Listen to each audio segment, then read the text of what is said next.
Filmmakers often pull inspiration from just about anywhere, from true love to real-life disasters.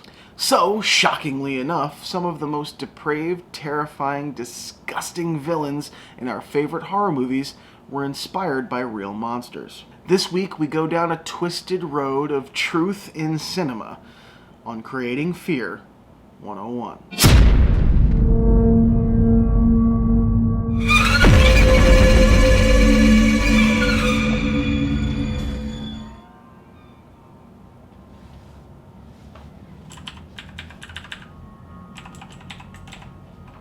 I can't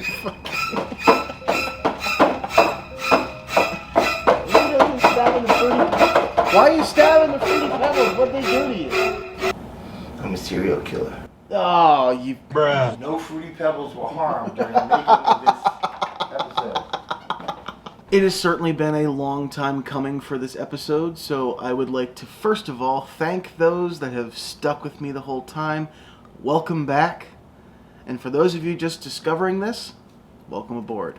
I've been involuntarily doing research for this particular show my entire life. I've been a huge fan of horror movies, obviously, since I was a little kid. I first saw the movie Halloween when I was 8. Subsequently thereafter, I wasn't too keen on babysitters. What better way to attract the boogeyman? I later learned that icons like Michael Myers and Jason Voorhees and even Leatherface were inspired by real people. Here are a few of the most prolific and the films that they inspired.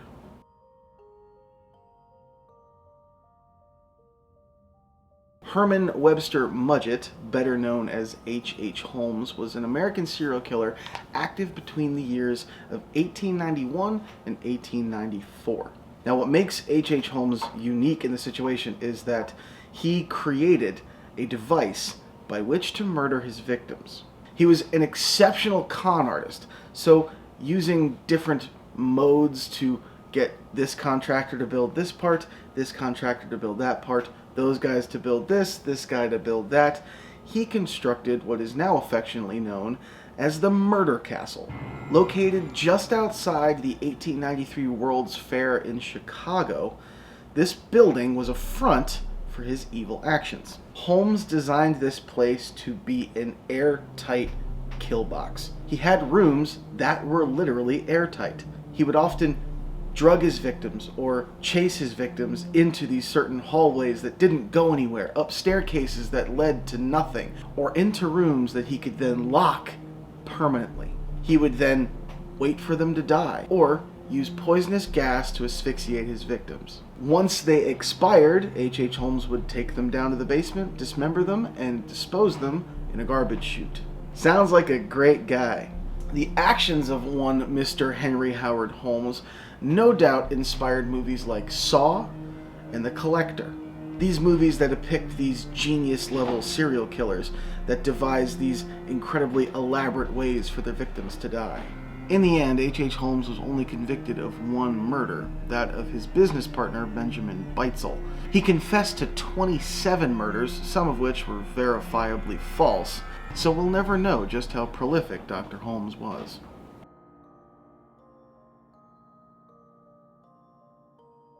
Dan Rawlings, or the Gainesville Ripper, was a prolific serial killer in the 1990s. Sorry, I'm getting my car washed. Over a 4-day period, he killed 5 students in Florida. He also committed a triple homicide in Shreveport, Louisiana, and attempted to murder his own father. Rawlings' MO was to break into the victim's house, wait for them to arrive, bind them, rape them, murder them, and then position their bodies in sexually provocative positions. His true depravity was revealed with the murder of 18-year-old Krista Hoyt. He broke into her apartment, bound her, raped her, and stabbed her in the back, piercing her heart. He then left the scene back to his secluded campsite, realized that he may have left a piece of his own identification back at the apartment. He returned to the crime scene and subsequently decapitated her dead body, positioning her at the foot of her bed and her head on a bookcase staring at the corpse. to add shock value to whoever would come and find it. Now, this particularly brutal string of murders inspired none other than horror icon Wes Craven. He took these murders in the psychosis of the Gainesville Ripper and created one of the most prolific horror series of the 1990s, Scream.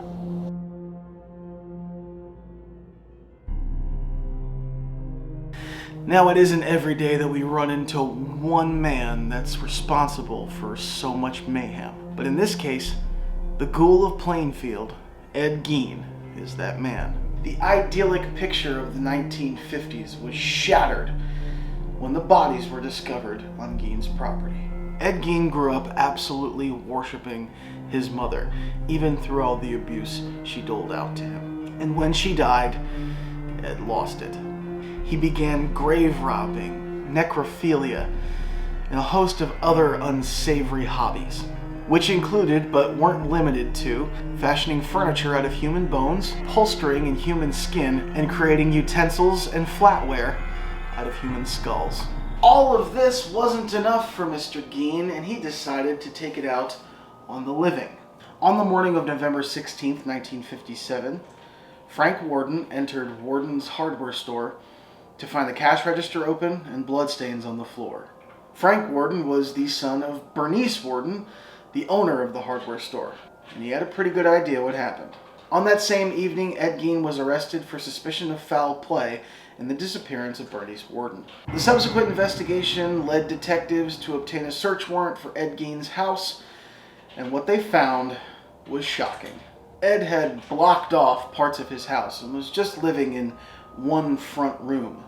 And in that front room were all of his trophies. Boxes of human fingers, boxes of ears, a belt made out of human nipples, a box full of noses, bowls made out of human skulls, a table trussed up and supported by human femur bones. There was even a display of mummified lady parts.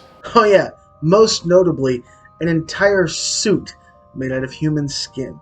But nothing prepared investigators for what they found in Ed's shed.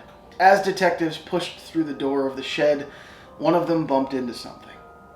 He backed up and shined his flashlight on the body of Bernice Warden, trussed up like a deer.